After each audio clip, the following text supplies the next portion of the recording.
Okay, so today we're gonna go ahead and do a banner unit tier list. We're basically at the end of 2023. Kind of crazy, huh? And I don't believe we'll get any other banner units for the rest of the year. Especially, I mean, we could technically get two during New Year's if they want to do that. But usually, New Year's does not give us new banner units. Last year was kind of different because we had superhero, but especially if this year is TURs and not LRs, then we will likely not get any new banner units for the New Year's celebration. Probably because they are putting all their stock into anniversary here. So I'm gonna do this tier list anyways. Right here, end of 2023 tier list essentially, and we're gonna just rank all the banner units that are available. Now, there's actually a lot of really good units that came out this year. We are also going to be including the heroes characters. I asked Twitter and I was like, what do you guys think about including the heroes character here? And people did decide, yeah, the heroes characters should count in here because, they're essentially banner units, or banner unit level, just like I personally include Rose and Vegito into like a Dokkan Fest tier list, right? So that's what we're going to go ahead and do today. Now, again, I actually have some honorable mentions because there's actually a lot of pretty decent units that I feel like should deserve recognition that I don't feel like exactly make the list. You could maybe argue for them on spots on the list, but I personally did not end up putting them on my list. So let's go ahead and just take a look at a few of these characters. We have this Vegeta Nappa. I think they're pretty good. Very, very nice floating character. After they built up, their defense can get actually pretty good. They didn't really make the list because I feel like they don't have a true place right now. Like, in the future, maybe maybe, so let's say New Year's, a Saint Saga or something random, which I actually don't, I think it might be movies, honestly. If you haven't seen the video, check it out earlier, but they hinted at a movie celebration. I don't know, until this character gets like an actual spot I really want to run them in, I'll be more happy. You basically run them on pure Saints only, but that team is so bloated. Terrifying Conquerors you could run them on, but they don't really link well there, so I don't know. They need a better spot, I think. But they'll be pretty good as a floater, and they'll be very useful for a very long time, because let's say in 2 years from now, maybe this character can still be a decent floating option with his reduction plus the guard, right? Next we have the Trunks and Mai. I think the reason why I didn't put the Trunks and Mai on here at the end is because they do want a lot, more than like some of these other characters, because a lot of these characters nowadays, you'll see they want characters on the rotation to be a certain category or have a certain name, but then they want multiple of these things. Now, while I feel like these restrictions aren't too hard to get off, you can't get them off everywhere, and it kind of restricts them a little bit. But once you do meet these restrictions, things do look really, really good for this character, and I think this character is quite strong. I mean, I'm still considering like putting them at 10 on my list. Next we have Bodo Magetta. The reason why Bodo Magetta is low is because, again, Universe 6 not in a really great spot right now. If Universe 6 was a much better team, this Bodo Magetta would easily be on the list, but I can't put them on the list because Universe 6 is what they need for their guard to be guaranteed, and without that, they're pretty worthless. But I mean, with the amount of their defense can get very high. This is a very good slot one unit. You just can't take advantage of Universe 6 right now. We'll need a Universe 6 theme celebration for them to really pop off, unfortunately. So yeah. Guasu Zamasu, I like them a lot, and I really kind of wanted to put them on the list, but I feel like all the units on the actual list feel more consistent to me. This unit kind of feels like dodge or die in a lot of different scenarios. Even though their support is so good, I think that their defensive abilities without dodging is not enough for me to consider putting them on the list. But they are definitely, like, you could argue them on the list for sure, I think. These are their honorable mentions.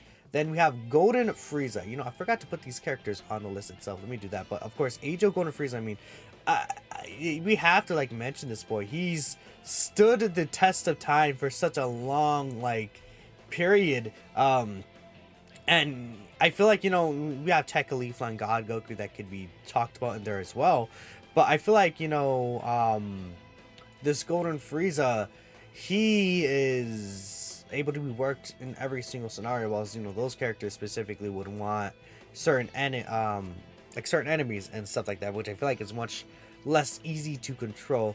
What are the units I was talking about? I was talking about Guasuzumasu put there. You know, I should put Mai on here. I think Mai kind of, we'll just throw her in there, sure. Trunks Mai, Angel going for there is what other unit? Like I don't know. There's another unit I was talking about that I just like forgot. Of course, Trunks and Mai. I guess I'll throw Trunks and Mai here. Man, I'm so disrespecting. Oh yeah, Bodo Magetta. I think we'll just put these characters on here. Just whatever. There's like again, there's so many characters that you could probably fit in here, but I didn't want to go through every single character, right, and just make a huge honorable mentions list because I don't know. Like that's why I only had in my here. I don't know, man. Trunks Mai. I might really.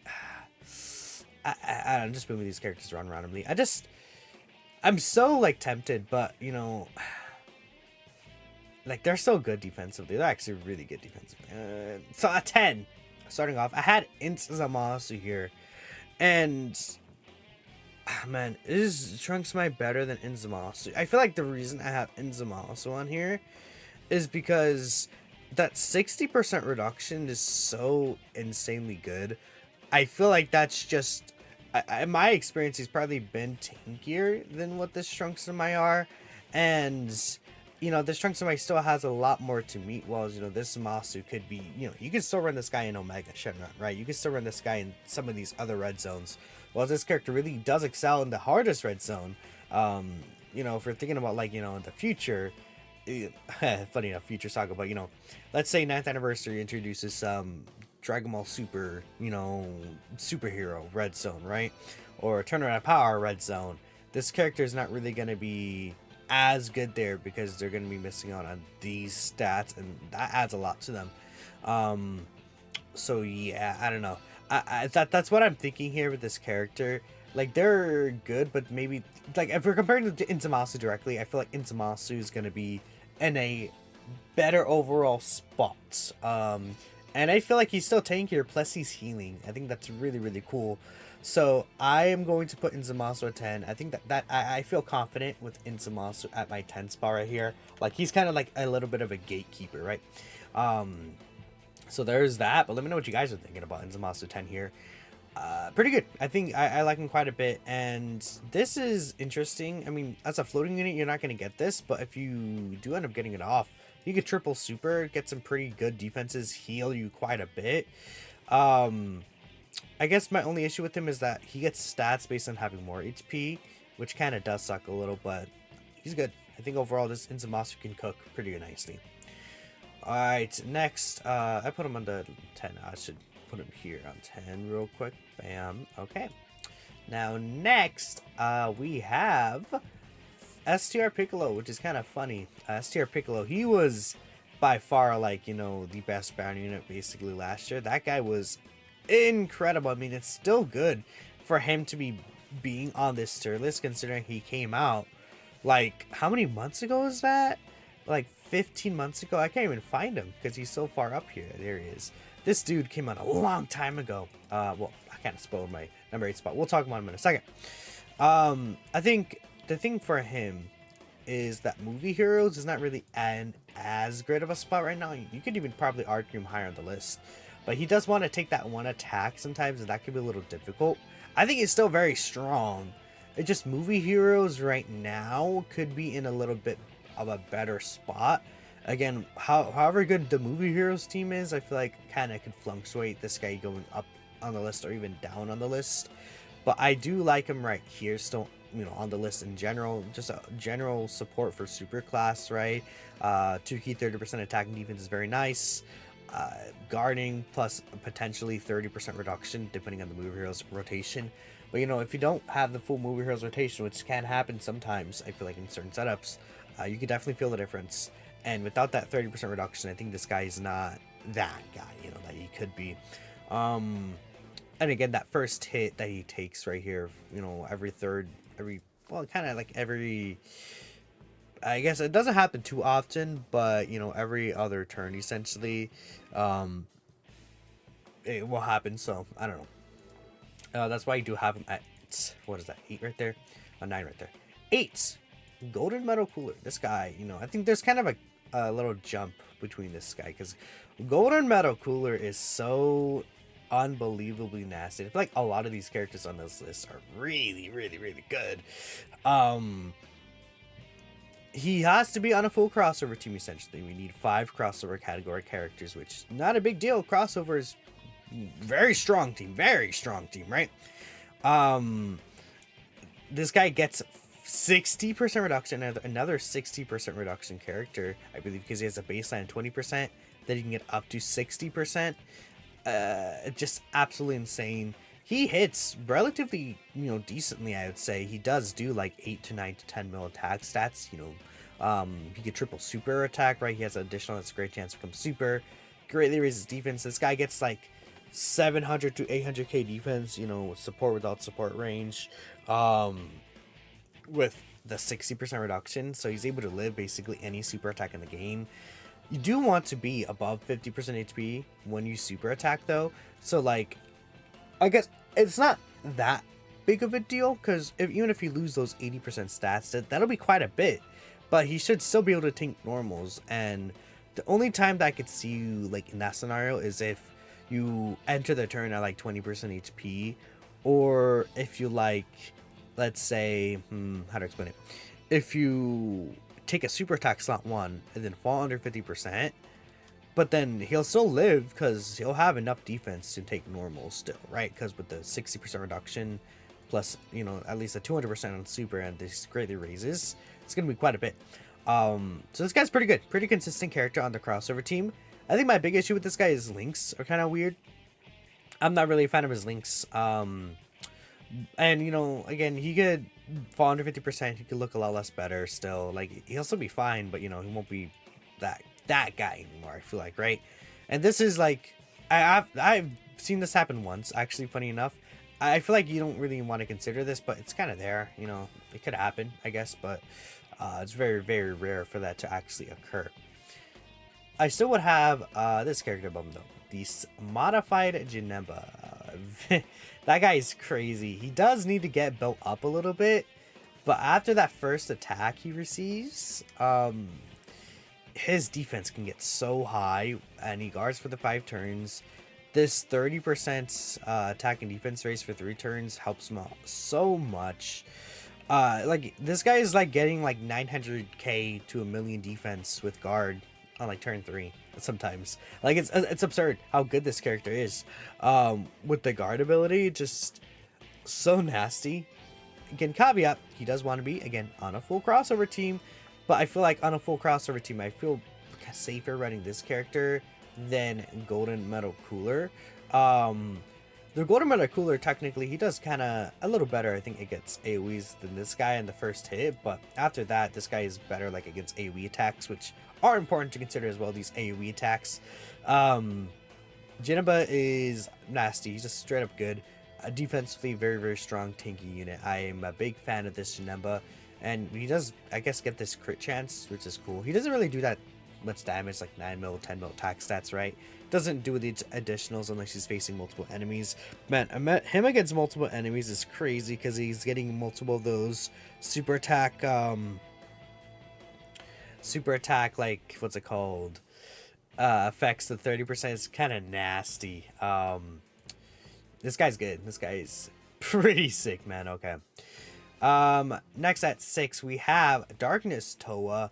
Now, I feel like you could argue like this Janemba above Darkness Toa, but I think the reason why I would put Darkness Toa here is because of her insane support and the heal.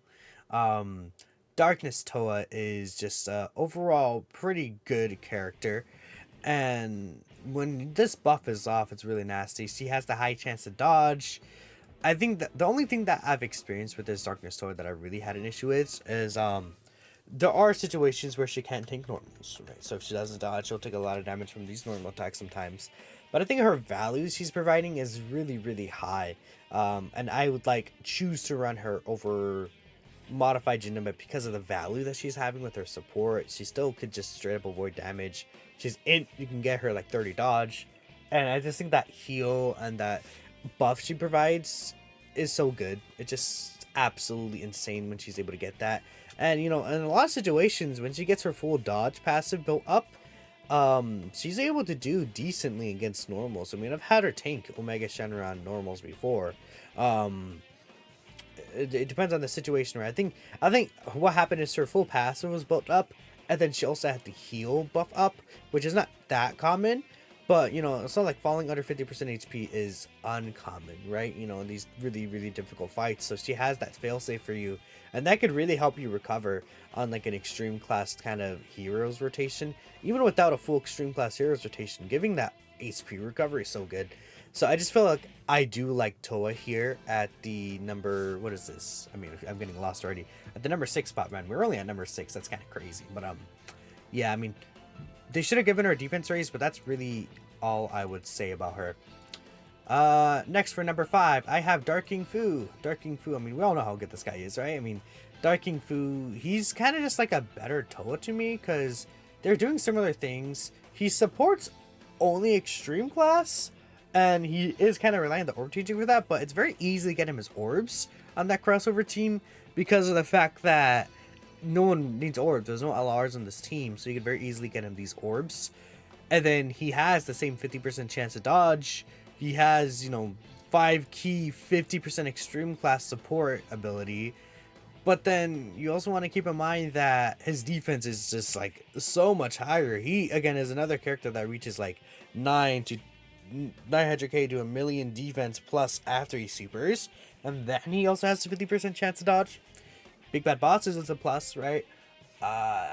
He's just kind of just a better Darkness Toa if we're considering him on the crossover team.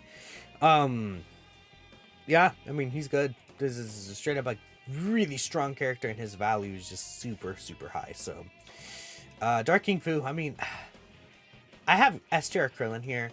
I think there could be arguments. I feel like a reason probably STR Krillin I have above Darking Fu is because AoE attacks. Darking Fu against, if he doesn't dodge an AoE attack, that's like his one thing. He gets hurt pretty badly because he gets a ton of stats on super attack.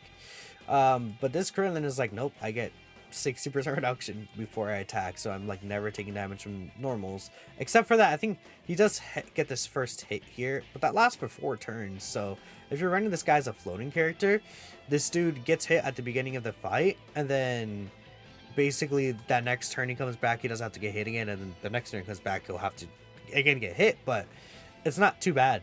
And he's supporting 40% to World Tournament. I mean, World Tournament is actually still a pretty strong category now. There's a good, well, I wouldn't say the category itself is strong, but there's good units here. Specifically, 23rd World Tournament Goku, Ma Jr., right? Even this Physical Tien. He's not actually on the list, funny enough. I didn't even include him as an honorable mention, but I mean, these two characters are really good. This Shakin Chun is actually pretty good as well. I guess this category isn't really that special though. So let me know what you guys are thinking. Darking Fu versus Krillin. This is so difficult. I feel like I kind of have to give it to Krillin because he's just overall a safer option. But Darking Fu is up there for sure. Darking Fu, like, you could argue him as 4, I could see. Next, for 3, we have Alon and Raisin. Again, just a very safe slot 1 guarding character, supporting. They're a little, I think they're better than Krillin, just because I feel like once they're built up, they're good, right? And it's like their support, I think, is more like, how do I explain it? There's more characters they're supporting too that I feel like could use the support, right? And especially on these villain teams, they're also just, I think, straight up tankier, like as a Slum 1 character. So that's another thing, because they have the 20% reduction plus the guard plus the multiplicative defensive stat that they get built up here, and then they also have the defense raise for the turn compared to the attack raise that Krillin has. I think that those are all really big things. They also have much more defense in their links, right? If you link them up with like a Turles, they get this buff right here, loyalty, if you can get that, thirst for conquest, right? Tough as nails even. This character is great. I love this Alon and Raisin, and they work really well with my junior, funny enough, which is pretty good, right? Next we have Evil 21 right here. Also, I guess you can notice we have EZAs included here. I think I said that right, but like I'm including EZA banner units as well. I guess I didn't really mention that at the start, but yeah, this Evil 21 is kind of cracked. This Evil 21 is like good. Like see, it takes like, I think like 1 or 2 super attacks for her to build up, but this is such a crazy ability to give to a character that has this ability right here. Um, Triple super attack. She gets to like 800k defense turn one, and she has 21% reduction, and then she's doing a good amount of damage too. Like this 21's good. She's really really good, and it's a I don't know. Would I put Alon and Raisin above her? Maybe. I just because they're supporting too. It's just like these characters get so situational, but I like this. This Evo 21's good. Maybe I'm like juicing a little bit because he's newer. Like, would I feel more comfortable doing this? I don't think it's like so difficult, right? I mean, I'll say for sure this guy's number one. Dark Mask King is disgusting. We'll talk about him in a second. Might as well just put him here on the list. But Dark Mask King is like way just like he's like kind of like Alon and Raisin, except he's also healing. And then you're just like, don't die in your team because he heals like 50% of your HP every single turn or more. He does need a heroes category I like, but again, heroes is in such a great spot. That's not a downside, right? I mean, this character wants to be like in specifically slot one. This character doesn't even have to be slot one. You could throw him wherever you want, right? He also debuffs, which could be useful, I think, in certain scenarios. He does okay damage, right, which is good for his healing. Like, this guy is crazy. Like, he's not as tanky, I feel like, as like this character is, but like he takes the damage and he just heals you back and you're healed and you're like, oh well, thanks, that's pretty cool, right? You know. What a disgusting unit. I think I will put 21 at 3 probably is what I'm thinking. I mean, yeah, I don't know, 21 is good, really really really good. Let me know. Maybe you guys think I should put her at 2, but this is Enter 21. Very disgusting. Also, there's a thing where it's like some people are getting her to quad super in turn 5 somehow, which is really strange. But yeah, she also has Big Bud Boss is really good. I guess, yeah, I'll probably put Alon and Raisin above her. I think I'll have her above Krillin though.